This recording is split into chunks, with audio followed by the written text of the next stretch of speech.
Narrative hook moto video. They said the guest list was tight. They said I'd understand. I did, just not the way they expected. Because when I watched the video that wasn't meant for me and heard my mother say, I didn't fit the vibe of my own sister's wedding. I didn't cry. I didn't argue. I booked a beachside villa in Tulum and packed a single bag. 3 days later, the wedding fell apart in front of hundreds of guests and thousands of strangers online. My phone exploded, but I was already sipping a mimosa by the ocean, watching it all unfold from a distance I should have drawn years ago. Chapter 1. Not on the list. I wasn't supposed to see the video. It popped up while I was scrolling through Chelsea's behind-the-scenes wedding footage. She was live streaming a bridal gown fitting on her influencer account, and the video had already racked up 50,000 views. I clicked out of boredom, not curiosity. But at minute 6, someone forgot to hit cut. The screen froze for a moment, then continued recording. Chelsea's voice off camera. Do we really have to invite Delaney? Laughter? Then Mom's voice, sharp but sweet, the kind she only uses when she's being cruel without sounding like it. She doesn't fit the vibe, honey. This isn't a boardroom. It's a celebration. We want soft, fun energy, not someone reminding everyone to recycle their napkins. Chelsea giggled. Exactly. She'd probably wear navy and heels like she's going to a merger meeting. The two of them howled. Someone in the background, probably her wedding planner, chimed in. It's okay, I'll adjust the guest list tonight. The clip ended there. I just stared at the screen, numb. I wasn't on the list. Not because of logistics, not because of budget. Because I didn't match their vibe. After 36 years of being the responsible one, the fixer, the daughter who paid for Chelsea's first apartment deposit, covered Mom's hospital bills last year, and missed work to help organize her bridal shower. I was now a PR liability, a mood killer. I shut my laptop quietly. My heart didn't pound. It sank. For a full minute, I just sat on the edge of my couch, staring out the window of my apartment in Portland. The cherry blossoms were just starting to bloom on the sidewalk below. Someone was walking their golden retriever. A kid biked past with streamers on the handlebars. The world kept moving like nothing had changed. But something had. In me, I didn't cry, I didn't call, I didn't text. Instead, I opened a browser tab, typed best solo beach destinations in May, and clicked enter. A few minutes later, I was looking at a boutique resort in Tulum, white sand. Private villa, adults only. Not a bridesmaid or flower arrangement in sight. I booked it without hesitation. If I wasn't welcome at Chelsea's wedding, I would attend something better. My own damn piece. And just like that, the sister of the bride disappeared from the guest list and reappeared on a first-class manifest to paradise. Chapter 2. What Families Don't Say. I didn't call Chelsea. I called my mother. She answered on the second ring as if she'd been expecting it. Hi, sweetheart, she chirped. Did you see the video? Isn't Chelsea's dress to die for? I kept my voice calm. Yeah, I saw the video. A beat of silence. Then a shift in tone, measured, cautious. Oh, that part. Like it was a wardrobe malfunction or a sneeze caught on tape, not a conversation where my own mother casually agreed to erase me from my sister's wedding. You knew I asked. Mom exhaled and I could picture her sitting on the floral love seat in the den, one hand pressed to her temple in mock exhaustion.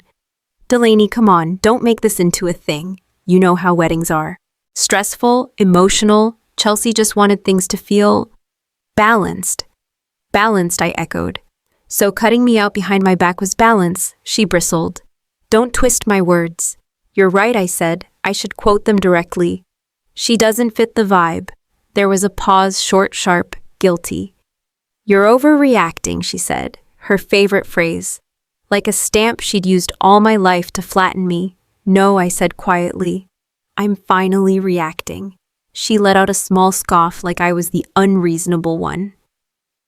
It's just one day, Delaney. It's not worth fracturing the family over. I bit back a laugh. You fractured it, Mom. I just noticed the cracks. Silence again. I waited, hoping stupidly that she'd say something human, something that felt like love, Instead, she said, "I just didn't think you'd want to come. You're always so busy, independent, right? So independent, I'm apparently better off invisible. Now you're being dramatic." And there it was, the full circle, the tidy little trap of family dynamics. I speak up, I'm dramatic. I stay quiet, I'm distant. I try to help, I'm controlling. I walk away, I'm selfish. I stood in my kitchen, phone pressed to my ear, heart suddenly steady in its conclusion. "I won't be attending the wedding," I said, voice clear.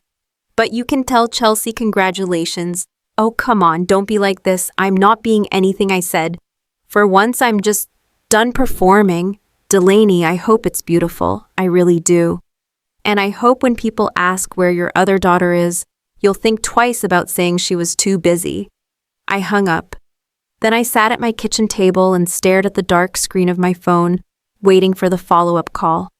The apology, the realization, it never came. Instead, I got an email confirmation from the resort. Oceanfront suite, complimentary breakfast, and my favorite part, no family discount code required. I clicked check-in online and closed the laptop. I didn't need their permission. I was giving myself the invitation they never did. Chapter 3, Flight Mode. The Tulum sun hit different. I knew it the second I stepped off the plane, the warmth hugging my skin like silk instead of the wet slap of Portland drizzle. A driver held a placard with my name, Ms. Carver, and ushered me into a sleek black SUV stocked with citrus water and chilled towels. I leaned back, exhaled, and turned on airplane mode. For the next 7 days, the only people allowed to reach me were those who brought me cocktails or clean towels. Not Mom, not Chelsea, not even Joe, though I suspected my cousin would eventually reach out.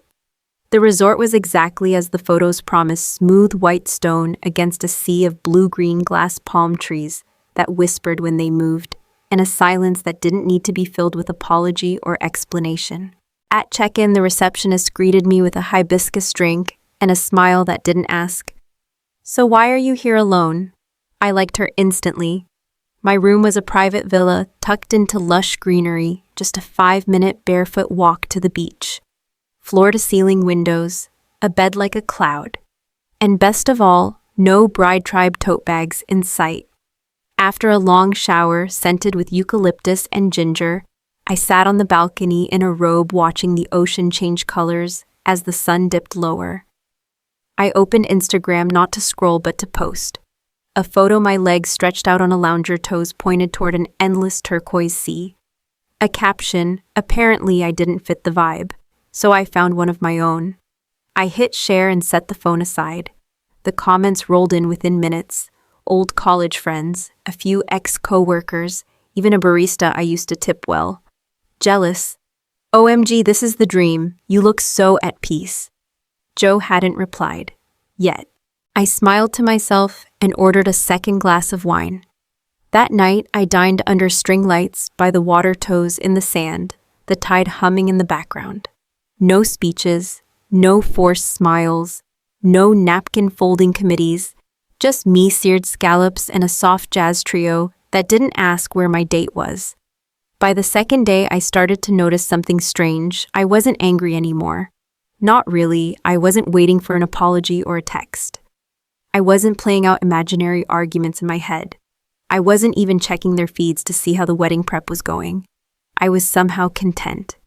And that scared me just a little, because I'd spent so long chasing the idea that maybe one day, if I was helpful enough or understanding enough or available enough, they'd finally treat me like I mattered.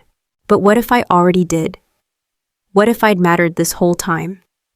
And the only people who couldn't see it were the ones who never tried. I stood up from the table and walked toward the ocean, the sand cool under my feet. Out there, across the water, someone else's wedding was being iced and choreographed and filtered. Mine was already happening. No dress, no bouquet, just peace. Chapter 4. A ceremony gone viral. It started with a ping. I had forgotten to turn off Wi-Fi at the spa. The notification slipped through during a foot massage, lighting up my screen like a warning flare. "Joe, You are not going to believe what just happened. I stared at it for a second, then swiped up and tucked the phone under my towel. I wasn't going to do this. Not here, not now. The masseuse asked if I wanted cucumber water. I nodded, trying to focus on the soft waves playing through the spa speakers. But my brain had already left the building. It was at the altar, wondering what had gone wrong. Back in the villa, curiosity won. I opened my phone expecting a snarky comment or a behind-the-scenes blooper. Instead, I saw the words, "Chelsea's wedding is going viral for the worst reason." I blinked. Viral, I scrolled. Joe had sent 3 screenshots of video and one final message. He cheated with her bridesmaid, caught on camera at the damn venue. I clicked the video. The quality was shaky, the audio barely audible over the music. But it was clear enough, the groom hands where they shouldn't be. The bridesmaid dress pulled halfway up. A storage room door swinging open too late. And then the scream, "Chelsea's." I paused the video not out of sympathy, but shock. For someone who'd curated every moment of her big day down to the calligraphy on the place cards, she'd failed to account for the one thing no filter could fix: real life. I didn't know what to feel. I wasn't gleeful, not yet, just stunned. Then the text started rolling in. Joe, they had a full-on meltdown. Chelsea slapped him. Aunt Lynn cried. Someone live-streamed it before they could stop it. Joe people are sharing it on TikTok with the tag #Sedona scandal. Joe, guess who everyone's looking for now, you? I froze. What, Joe? Chelsea's freaking out? Mom's blaming you for not being there. She told people you could have calmed things down, that this wouldn't have happened if you'd been around. I laughed out loud, a sharp, involuntary burst. Of course the woman who voted me off the island now wanted me to be the life raft. I typed slowly. Me, sorry, I'm a little busy enjoying my vibe. Then I took a picture of the pool. The sun was glinting off the water like it had somewhere better to be. Caption wishing everyone back home a peaceful ceremony. I'm having one right here. I posted it before I could second guess myself. Joe replied within seconds. You are officially a legend. I leaned back in my chair, letting the sun hit my shoulders, letting the wind carry whatever guilt they tried to throw at me back across the ocean. The ceremony had fallen apart. The family was spiraling, and for once I wasn't the glue. I was the one watching it unravel. From a lounger with salt on my skin and nothing left to prove. Chapter 5, Joe's voice note. Note, the voice note was 5 minutes and 23 seconds long. Joe never leaves voice notes. She's a paragraph texting, meme sending, call me when you're free kind of cousin. So when I saw the timestamp, I knew it wasn't a casual update. I hit play and let her voice fill the quiet of the villa. Okay, you need to hear this from someone who doesn't speak in hashtags, she began, breathless. So, you know the part where the groom and Brittany, the blonde bridesmaid, were caught in the storage room that happened after the ceremony? During the reception, I poured myself a glass of wine and sat down. So picture this. Everyone's dancing, drinks are flowing. Chelsea is doing her 3rd outfit change. You know, the sparkly one with the cape. People are filming, tagging her, typical influencer mayhem. And then someone's cousin, his cousin, mind you, goes looking for a charger and walks in on that. I winced. Not out of sympathy, but secondhand embarrassment. Chelsea loses it, like full movie meltdown. Screaming, crying, throwing the bouquet at Brittany's head. Dad tries to get in between and gets slapped by accident, or maybe not. And then get this, your mom starts yelling at Aunt Lynn saying, and I quote, "This is why we needed Delaney here. She always keeps things under control." I laughed low and sharp. My mother. The same woman who said I didn't match the vibe. Joe continued, I swear on my hydro flask, Delaney, it was like everyone suddenly remembered you exist, as if you're the family's emotional thermostat or something. I stood up, walking to the balcony with my wine in hand. The ocean roared softly in the distance, completely indifferent. Anyway, Joe said, her voice softening, I just wanted to say something that no one else has. You didn't deserve what happened. Being cut from the guest list like that, it was cruel and stupid. And frankly, it backfired in the most poetic way. I felt something tighten in my throat. Not tears, Just release. Joe paused, then added, Grandma even said, well, that's what happens when you leave out the only Brooks with a backbone. I smiled. Chelsea's still a mess. Her Instagram is on private. The wedding brand sponsorship deal, gone. The press is eating it up. Mom's already trying to spin the narrative. She said you chose not to come. I took a long sip from my glass. She's not wrong, I murmured to no one. Joe's voice came back gentler now. You always show up for everyone, Del. But this time you showed up for yourself. I hope you stay right where you are. Let them clean up their own glittering disaster. The message ended with a soft exhale. I replayed the last 10 seconds twice. Not because I needed to hear it again, but because no one had ever said that to me before. And now that someone had, I realized how much I'd been waiting for it. Chapter 6. Do not disturb. By morning, my phone looked like it had survived a war. 17 missed calls, 11 voicemails, a flurry of texts from numbers I didn't recognize, probably relatives I hadn't spoken to in years, suddenly very invested in family unity. I scrolled slowly like watching a timeline implode. Mom, you need to stop being childish and call me back. Chelsea, I can't believe you're doing this to me. You're my sister. Unknown. We need to fix this before it's too late. Too late for what? For the public image Chelsea curated like a Pinterest board. For the illusion that we were ever a close-knit family when closeness only meant me carrying everything. I opened one voicemail out of sheer morbid curiosity.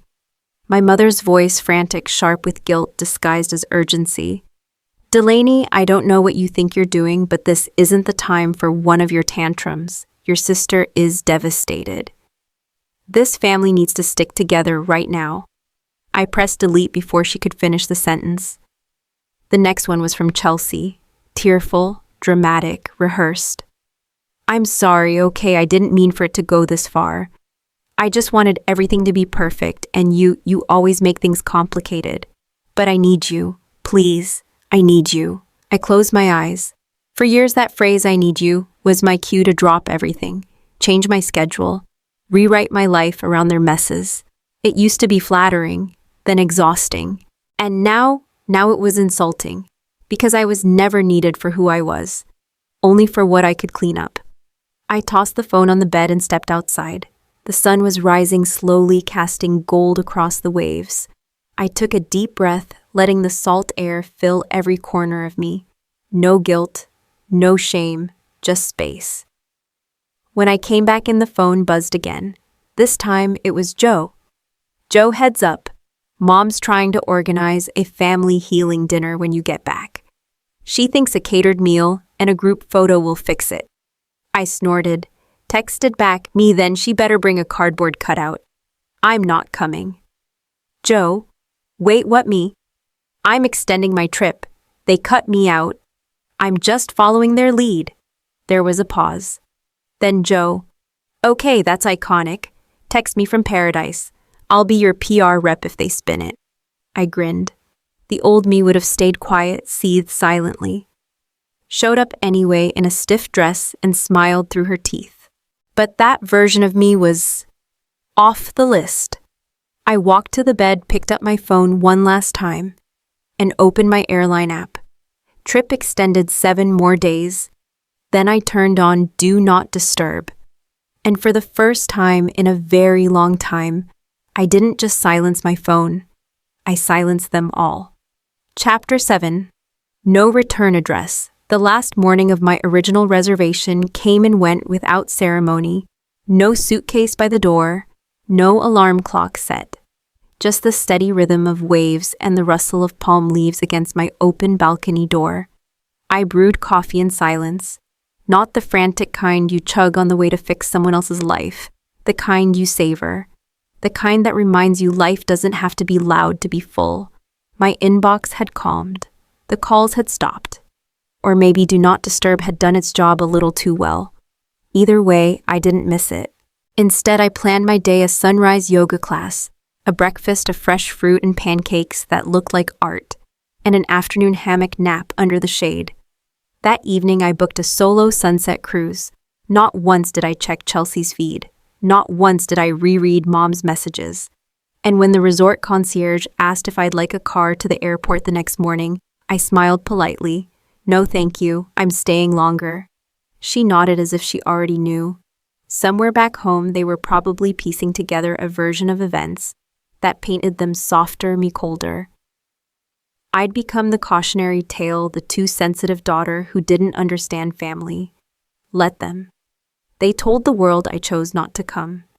And for once they were right. Later that day, as the sun dipped below the edge of the sea, I took one final photo. The horizon stretching endlessly, no fences, no borders. Caption: no return address. I posted it, then turned my phone off completely. No follow-up. No footnote. Just me, a breeze that didn't ask questions, and a tomorrow I finally didn't dread. The version of me who begged to be included, who translated silence into hope, who called it love when it was really just usefulness. She wasn't here anymore. She never made it past customs. I raised my glass of wine to the sky, let the sunset paint me in gold, and whispered a quiet truth. I had only recently learned to believe sometimes the most radical act of love is leaving.